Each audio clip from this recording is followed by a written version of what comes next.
Setelah merdeka, Indonesia memasuki masa penuh dinamika politik.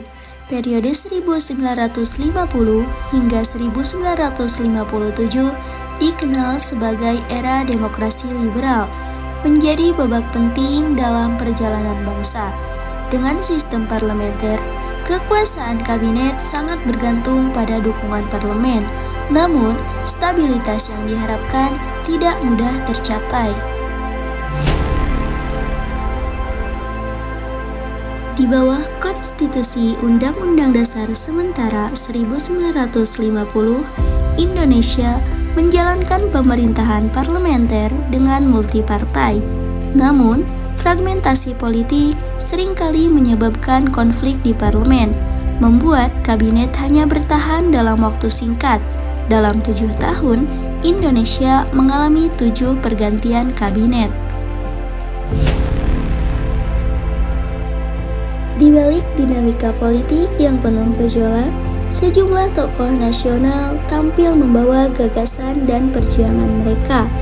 Muhammad Natsir dengan Piagam Jakartanya, Sukiman Widjosanjojo yang berupaya meredam tekanan internasional, Wilopo yang menghadapi konflik agraria, hingga Ali Sastroamidjojo yang memperjuangkan posisi Indonesia di dunia internasional.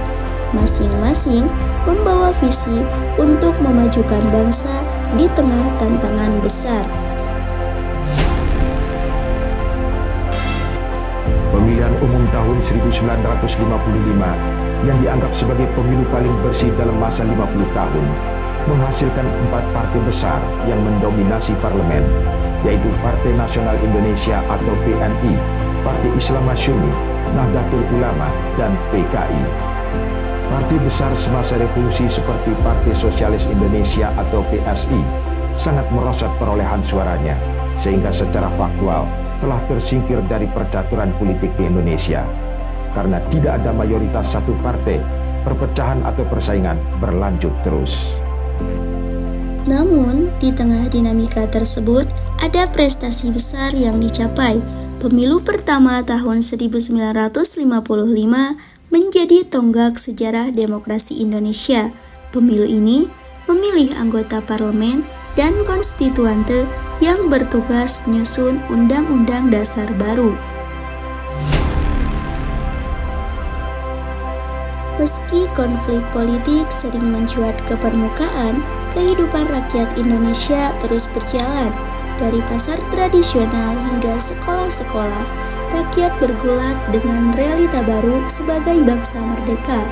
Upaya pemerintah untuk membangun infrastruktur dan meningkatkan pendidikan tetap berlanjut meski di tengah keterbatasan. Tidak hanya konflik di parlemen, Indonesia juga menghadapi tantangan besar lainnya.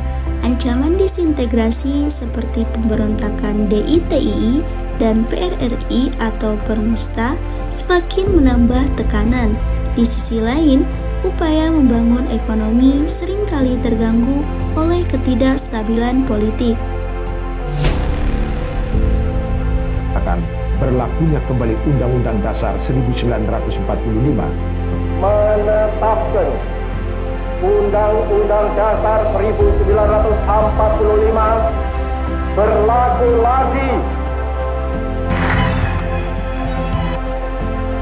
Meski pemilu 1955 berlangsung sukses, perdebatan panjang di konstituante soal dasar negara memicu ketegangan.